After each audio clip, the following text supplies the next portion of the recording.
Hello everybody, Rich Schumann here with the Heritage Group. Wanted to invite you to a very special class that we're teaching today at the office at 1 p.m. It's about delivering a dynamic listing presentation. All of my grown adult life I have been competing with other real estate agents to win listings, going into people's living rooms and explaining to them why they should list with me. And many times I've won that battle. Many times I've lost that battle, but I've learned a lot over the last 15 years of my career, and I'm going to share that with you today and many more times at a listing presentation class that I'm teaching for my agents and other agents outside the company. So we're going to cover 9 key areas to your listing presentation today. Number 1, your mindset.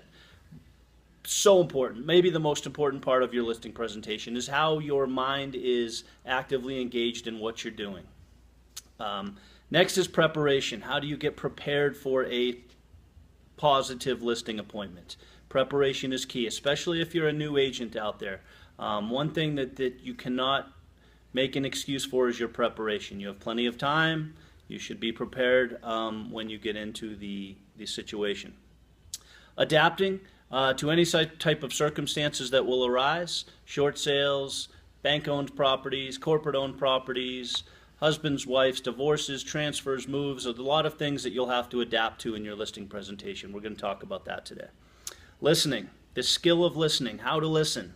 Man, the longer I'm in this business, the less I talk and the more I listen. Observation, including the property and the people that you're working with. Observation is going to be key to a successful listing presentation.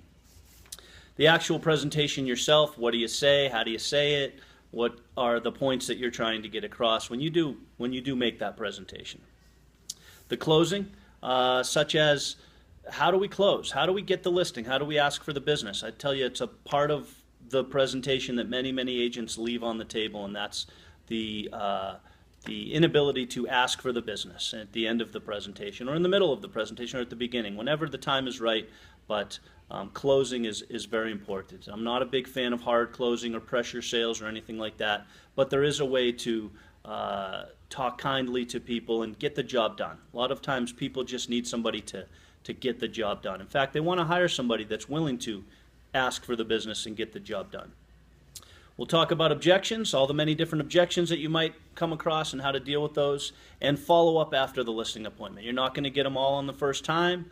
Some of them will take continuous follow-up, so we'll discuss that at length. I have some great ideas for you. I hope that everybody can make it to the listing presentation class today.